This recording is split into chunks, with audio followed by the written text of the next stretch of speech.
Hi, the first topic I want to invoke in this video will be in regards of a global issue around the politics of chaos. This topic, in order to understand it better, we have to underline three different reasons that cause it. So the politics of chaos are a consequence of flawed analysis and flawed decision making, the inability of scoping the consequences, and the third factor is the use of force. The politics of chaos has become a very important topic today at the table of the United Nations Security Council. Various United Nations agencies, and also at the level of many countries. It's an international challenge. But when you are in real cases and when you're dealing historically with several conflicts, if I take, for example, the situation of Libya, when you have the conflict of getting Gaddafi out of power, you gotta remember that in the beginning Gaddafi took power through a mercenary way. You cannot use the same way in order to get him out of power and solve the problem. Cases by cases are various, but here I want to bring back another academical definition about mass atrocities, because they are very important when we speak about what could lead to the politics of chaos. So we define the mass atrocities in four categories: genocide, ethnic cleansing, war crimes, and crimes against humanity. If I bring the situation on Yemen, for example, we can underline the problem. The real problem in Yemen is around the unauthorized use of force. And I think previously, before 2016, the Security Council forgot about the real problem. I am very confident that the Secretary General, Antonio Guterres, will bring a better outcome to the Security Council than his predecessors, especially with his experience at the UNHCR as High Commissioner. So the role of preventive diplomacy is also an important thing to invoke if we want to speak in detail about the topic of politics of chaos. Intervening in a state of chaos to manage how things can be done is something that is needed sometimes. You have to remind that there is something wrong in the country, something not going in the right path, and you have to intervene in order to keep a certain set of human rights, or a certain set that will not lead to mass atrocities on the boards and in the main streets of the following the countries that are concerned with the situation. So there are also several issues that we can talk about. Is the context of action of walking back steps, especially in the situation of ceasefire and stop of hostilities. The politics and diplomacy is about what you can do at the end of the day. So the first topic was about this huge issue that is at a global scale. Now I want to speak more about a situation that concerns mostly the United States in terms of defense and in terms of foreign relations. The issue will be regarding crafting a successful Iran strategy.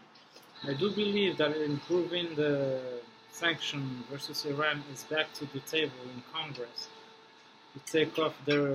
By taking off their ballistic missile program. The JCPOA is very critical. If Iran leaves it, Russia and China will not back them any longer. The threats of Iran nowadays are the ballistic missile program. So the American concern is also towards the domestic human rights violation in Iran. I have also to remind that the JCPOA's incentives encourage all its members to stay on it, but it's more the past than the future that has to be checked. The US is focusing on the areas of Iran that have expanded recently. It's quasi similar to the case of Yemen. If we go case by case ever since the 2011 Arab Spring, it's very difficult to analyze the context of action once you're on the field, because you have several circumstances that have evolved in several countries, starting from Tunisia, Libya, Egypt, Syria, Yemen, Iraq, and of course the conflict between Palestine and Israel. It's several contexts of actions of diplomacy that have to be taken every time in consideration. The confrontation in the region is very critical when we speak about the successful Iran strategy. Syria, Iraq, it could escalate to confrontation, unfortunately, that nobody wants to, between the global forces and the United States forces on one hand, and with the Iranian side on the other hand. President Obama said that Iran and Saudi Arabia need to learn how to share the region. But President Donald Trump has a very different view regarding this matter.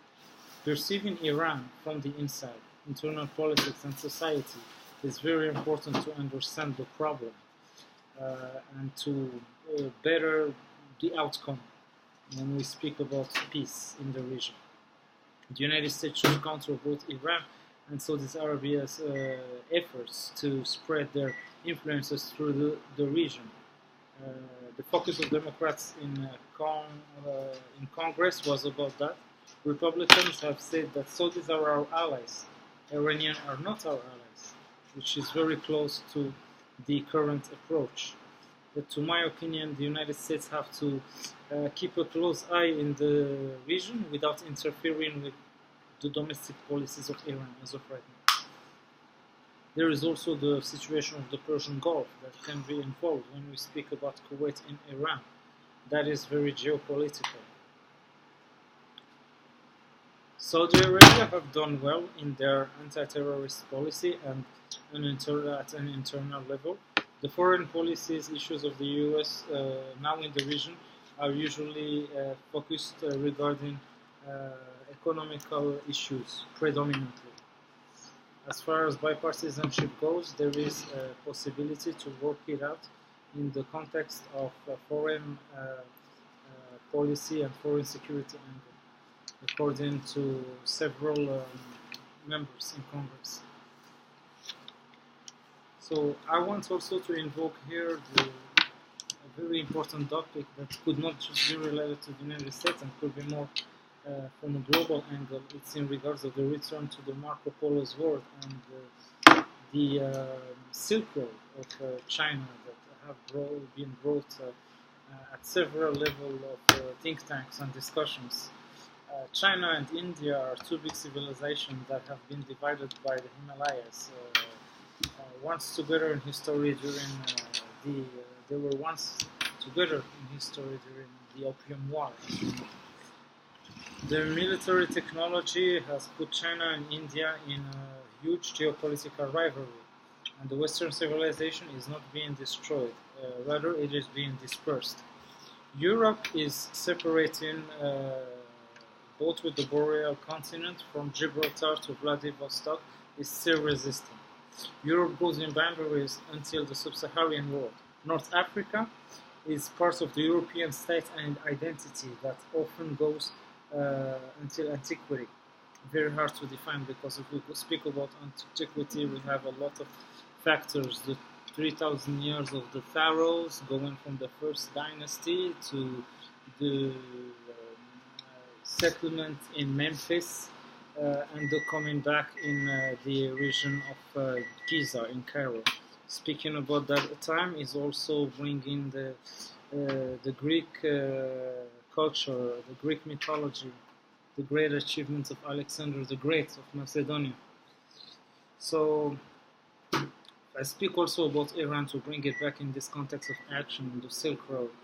It was a civilizational sense of itself to no less degree than China and India. Even Turkey was in that situation. Testimonies of Marco Polo from his trips to Iran could also reinforce this argument. In Turkey, there was always a Turkish state on the Anatolian plateau.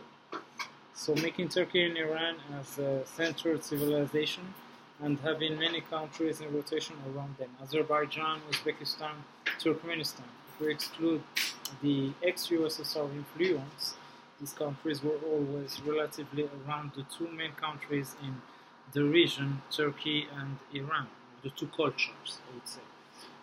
One belt, one road, illustrated by several examples: China, India, Turkey, Iran.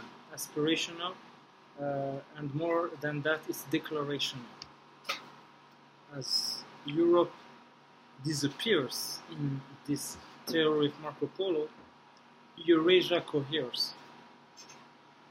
China has built roads on eastern ex-SSRs before even being part of the Russian Empire, and during the post-Genghis Khan Mongol era. So just to get back to a little bit how this evolvement of the Silk Road have started. The Uyghur fellows, the Uyghur culture were in adversity rebellions in the Han Dynasty, which has been rigorous towards living in cohabitation with several cultures in Central Asia, including the Muslim culture. So this is a little bit of presentation, and the summary for me is that USA's ambition in Eurasia is big and is very aspirational, and there is a lot of development that could be done in the benefits of world peace, the United States, and the involvement of the United Nations, to get back to the role of the Agenda 2030 within the region and broadly in Asia and Europe in general. The identity is very important. There is always a global identity that the individual can strive around, that they are ambassadors of the world. And there is also this domestic or national and the identity that could be related to countries, and you can find after that a regional or provincial or state identity depending where you live. Again, sometimes you live in around two states or in one state and close to another state, and you feel the double identity, which is, for example, the case of New York and New Jersey, or a triple identity, which is the case, for example, of DC, Maryland, and Virginia, another case in the United States. And there is, of course, the local identity. You have also the sub-local identity that could be around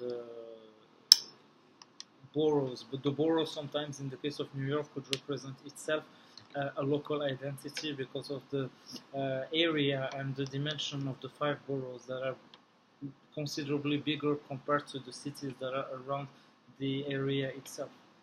So this is a broad way of seeing things. There is always a way to define the scope of each identity and being able to analyze every kind of identity in a diagram. Very important to be able to understand that exercise. It's very important for diplomacy, and it's very important for the context of action of every day. So stay tuned. It's very great to catch up with another video. More videos are gonna be coming up, and also audio podcast, both. Thank you.